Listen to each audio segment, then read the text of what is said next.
image of me. In one glance you won't see my true identity. And when our eyes meet, judgments are made. Society dictates how the roles are played. I know who I am. Diana Watt with your Celebrity Apprentice Crystal Light, Peaches or Pompinis recap. Alright, so Crystal Light is the brand this week that they're hawking, and they have to create a party that is festive and fun that shows the brand and the particular flavor of drink they got. The men on Team Unanimous got peaches, and the women on Team Forte got pomegranates, and the flavor is pompinis. So up on the men's side is Clay Aiken as project manager, and on the women's side is Aubrey, talk about myself all day, and she is the project manager. Of course, she comes up with the idea right away that her team will have this convoluted idea. It's just, her ideas are a little odd in my opinion, but her idea is the Garden of Eden, Adam and Eve, the forbidden fruit is an apple, only now it's a pomegranate, and now you can indulge in the forbidden fruit, and you can indulge in your healthy desires. Well, that sounds like a party to me. Are you kidding me? That's no party. Okay, moving on. The guys have peaches. So what do? They do what men do. Come up with a straightforward answer. Life's a peach, life's a beach, let's have a party. They have a beach theme party that is got limbo dancing, and now Arsenio calls it the soul train. I've always called it the stroll. To me it's been the stroll, but he called it the soul train. That's when, you know, you've got a line of people and two people go down the middle and dance to the other line. That's the stroll. Did it at my wedding.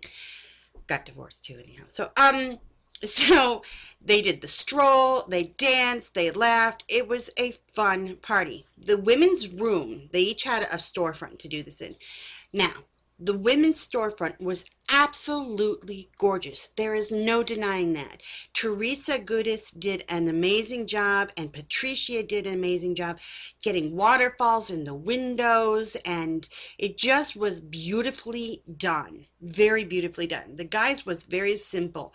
They had sand thrown on the floor. They had a few tiki bars built. It didn't look anywhere near as beautiful as the women's, but it was, you know, the women's was beautiful, but when you walked in the doors, did you see the Garden of Eden? No. Did you understand that the concept of the party was Adam and Eve? And no, you didn't. You saw a beautifully done room, gorgeously done room, but you did not get the concept of the party at all. And they had these cards that had the concept written on them, full print cards about this big, and on the back you were supposed to write your healthy desire, and then Lisa Lampanelli got up and read your healthy desire to the room. That's fun too. And then Debbie Gibson created a jingle and sang it with her nasally voice over and over and over and over again. That's loads of fun too. Over at the guys' party, they were dancing and doing the limbo, and the guys got together in the middle of the room, and Arsenio starts beatboxing a little bit, and Clay Aiken, who has really stepped up as a strong player in this game, starts singing Under the Boardwalk, and Dee's singing with him, Arsenio singing, and then they get the whole room. And the entire room of people, some in bikinis, some in shorts, are singing Under the Boardwalk, including the executives. They're having that good of time. It was the backyard beach party kind of thing that would very much go along with Crystal Light. Whereas over at the women's, it was a very New York high-class thing going on, which doesn't exactly scream Crystal Light to me, personally. And it was beautiful. The women were all in red dresses, gorgeously done room. Their idea was totally off the mark as far as I'm concerned. You couldn't get the concept. And that's what Aubrey does every week. Now, what the executive liked and didn't like. They didn't like, in both teams, the branding of Crystal Light. That's basically what they didn't like. And so Patricia did the branding for the women's team. Now, earlier in the day or the day before, Patricia's sitting there doing what she does every week, and that is all of the graphic designing. When Lisa Lampanelli / co-project manager, I'm the boss of you, I tell you what to do because you're an idiot and I'm the only person with a brain in this team, starts talking to her like she's 5 again and says, I'd like to look over what you're doing. And Patricia, you can tell the look on her face is like, woman, don't even start with me today. Don't. And you could see Patricia just sink into herself and just start to work and like, I'm not going to deal with these people. I am not dealing with her. And then Lisa gets, a little tick. Well, am I coming over there? Are you coming over here? Or am I going over there? Well, get up off your big butt, lady, and walk over there if you want to stand over her shoulder so much. But Lisa wanted her to bring her little computer and get her okay that what she was doing was good enough. When Patricia started to ignore Lisa altogether, Lisa ran and tattled on her to her friend Aubrey. And Aubrey came to Patricia a couple times and said, do you have it? And Patricia's like, I got it covered. But Aubrey never said, can I see the graphics? Can I look at them? And Patricia says, and maybe it didn't show up in editing, but she says that Aubrey looked over all of the graphics. So, when it comes down to it, they come back to the boardroom. In the boardroom, Aubrey is so confident with herself, and it was just the most wonderful thing to watch her head go from here down to there when Mr. Trump said she'd lost, because it's just great. Now she starts crying immediately, and I'm thinking to myself, are you kidding me? She's crying, and she says, I'm crying for my charity. No, you weren't.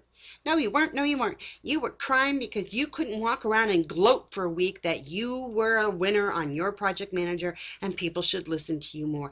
That's why she was crying, people. She was not crying for her charity. She was crying because she thought for sure that the world revolved around her and she would win, and then she could hold it over everybody's heads constantly and brag about herself night and day. And that didn't happen, and her vision of her life, she sat there and cried through the entire boardroom.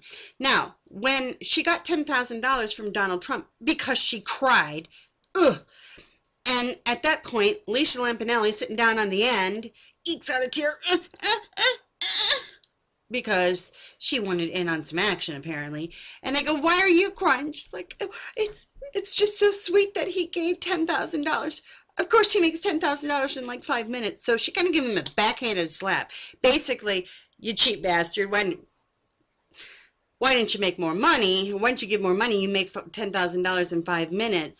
But at the same time, she's crying to make it sound like it's sweet. And I'm thinking to myself, whatever. So Patricia and Diana Mendoza, the weekly sacrificial lamb, get brought back to the boardroom. And the reason to bring Diana in is she's just such a weak player. She's just such a weak player. She didn't have anything to do with this team losing today. She took the pictures that were hung on the walls.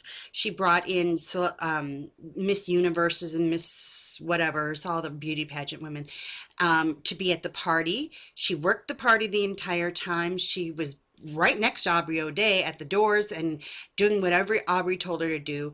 She worked the whole time. She was not the cause of this party going down in flames, but they, say she's the weakest player. At this boardroom, Diana points out, look, we've been listening to Aubrey and Lisa for 6 weeks now. We have lost 4 out of 6 tasks. But that seems to float right over Mr. Trump's head yet again. And, the men are screaming in the other room watching the TV. I'm screaming, they keep losing. Her ideas can't be that great. Hello?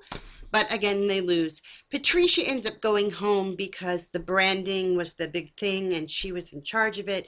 So she is the one that leaves, and she says the exact same thing that Cheryl Teague said, Tia Carrera said, basically the backstabbing and the cattiness and, I don't live my life this way. I don't want to live my life this way.